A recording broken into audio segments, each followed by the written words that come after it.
Ever wondered which billionaire families are currently building empires in the shadows and amassing colossal wealth that will shock you? Join us today as we explore the stories of these black billionaires who secretly rule the world. The Smith family. Meet Robert Frederick Smith, the man who's currently the richest African American, with a net worth of about $9.2 billion.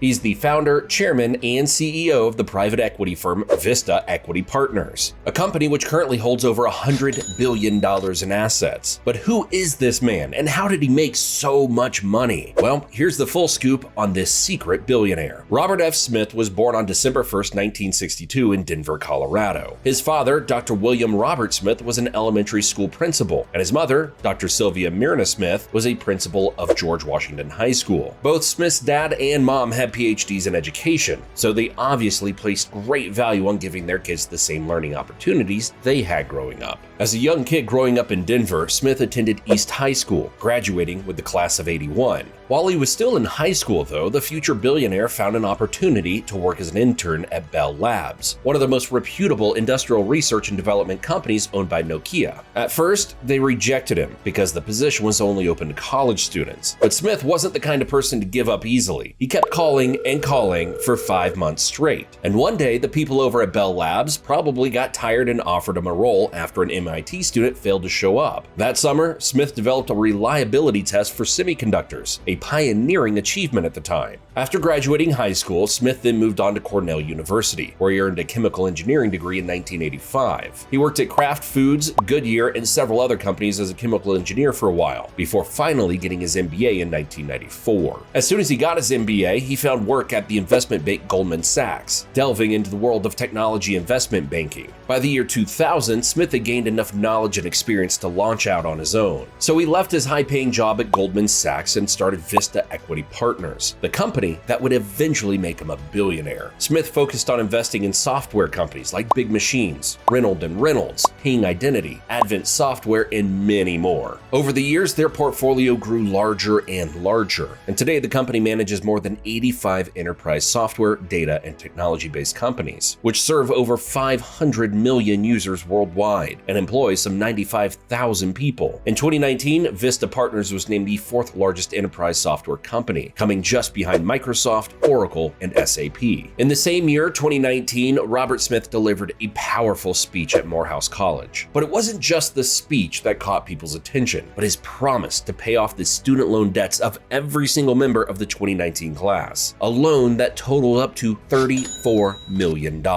As crazy as that may sound, it's not the first time the billionaire would be throwing his money to a good cause. In 2016, he donated $20 million to the National Museum of African American History, and he's also recognized as the first African American to sign the Giving Pledge, a commitment to contribute the majority of his wealth to philanthropic causes. In 2015, he sponsored the education of all the kidnapped girls returned by the Boko Haram insurgents, a terrorist organization based in West Africa. In 2018, he was also recognized as the largest individual donor at the City of Hope Gala, a program which funds the research on prostate and breast cancer. But on the other side, Smith is still known as a lavish spender, with a garage full of exotic supercars and properties scattered all over the world. He's got a 300-acre ranch in Colorado, an $18 million beach house in Malibu, a $19 million bluff-top mansion also in Malibu, and 2 mansions in North Palm Beach, which costs a total of $48.19 million.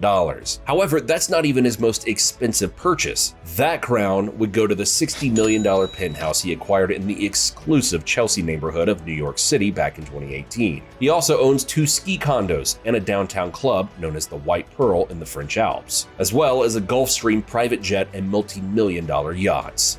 Mike Adeniga. Speaking of the richest black people, Nigerian business mogul and telecommunications tycoon Mike Adeniga is currently the 3rd richest man in Africa. His net worth of over $6.1 billion was built mostly on the evolving telecom market in Africa, as well as the lucrative oil business. Adeniga's mobile phone company, Globacom, is the 2nd largest provider in Nigeria, with over 60 million subscribers. He was also one of the first to take advantage of the nation's booming oil industry, with his exploration outfit, Conoil Producing, operating 6 oil blocks in the Niger Delta. But Adeniga wasn't always a rich man. As a matter of fact, his beginning was quite humble. Michael Adeniyi Agbolade Adeniga was born on April 29, 1953, to the family of Michael Adeniga Sr. and Juliana Adeniga. Growing up, Adeniga attended Ibadan Grammar School, before going on to obtain his higher school certificate from the Comprehensive High School, Ayatoro. After this, he jetted out of the country for his higher education. He got his first degree in business administration from Northwestern Oklahoma State University, and would later go on to snatch an MBA from Pace University, New York. Studying in New York as an international student wasn't easy for Adeniga, and things got so bad that he even had to work as a taxi driver just to survive. At one time, he even sold drinks and exported lace materials as a side hustle, but it was this hustle that would eventually make him his first million at the age of 26. From this moment onward, it was more and more stacks for Adeniga, and he began building some of the biggest companies in Africa. As one of the first businessmen to recognize the potential of the booming oil industry, Adeniga first applied for a drilling license in the 1980s. But at the time, the country had strict rules which didn't allow private individuals to venture into oil exploration.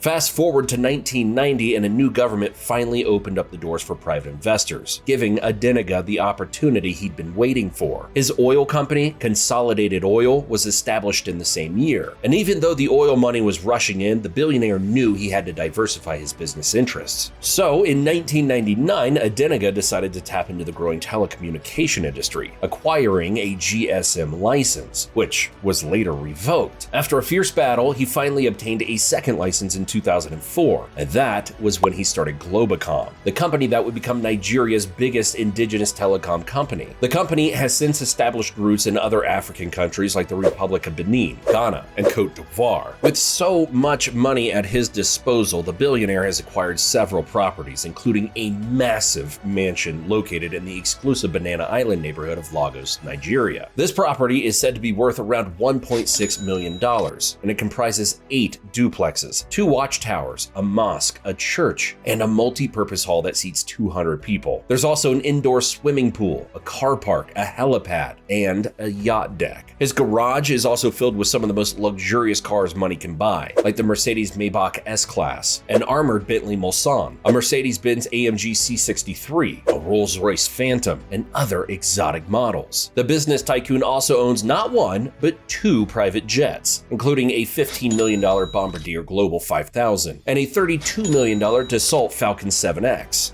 The Motsepe family. South African business tycoon Patrice Teohape Motsepe was the country's first black billionaire, with a current net worth of $2.6 billion.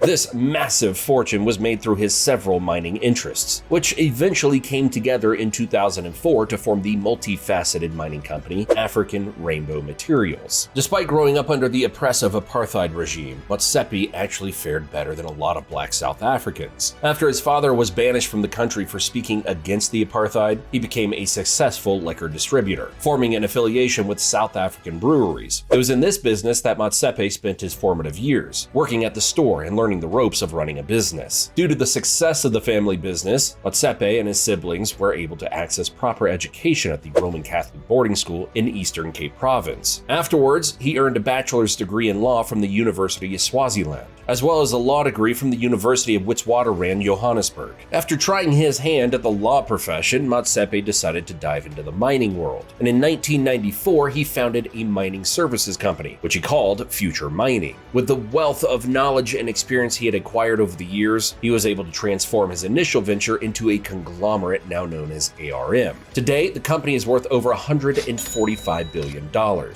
making it one of the most profitable South African companies. Just like most billionaires, Motsepe has also acquired several multi-million-dollar properties, including a mansion in Bishop's Court, one of Cape Town's most exclusive suburbs. This sprawling property features a residential wing, a staff wing, 6 ultra-luxurious bedrooms, a music room, a cinema, an indoor gym, swimming pools, a tennis court, and a 10-bay garage to fit all of his luxurious cars. Speaking of cars, Motsepe's luxurious car collection is pretty impressive. We're talking high-end cars like the Bentley Continental GT, the Mercedes-Benz S65 AMG, the BMW BMW 760 Li, and a whole lot more. The 62-year-old mining magnate also has his own private plane, which he once shared with famous rapper 50 Cent. This Hawker 4000 set him back about $20 million, which isn't really a lot of money when you've got billions at your disposal. An ardent sports fan, Motsepe once shelled out over $3 million to purchase the football club Mamelodi Sundowns. And in 2018, he paid over $2 million to bring Lionel Messi and the Spanish football club Barcelona FC over to South Africa for an iconic match against the Sundowns. He's also currently the president of the Confederation of African Football.